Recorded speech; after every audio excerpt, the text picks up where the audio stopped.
पैसा ही पैसा, पैसा ही पैसा। क्या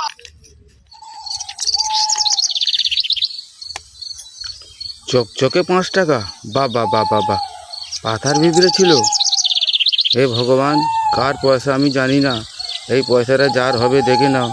চকচকে 5 টাকা, যার হবে অবশ্যই কমেন্ট বক্সে জানাবে। একবারে কল করে 5 টাকা।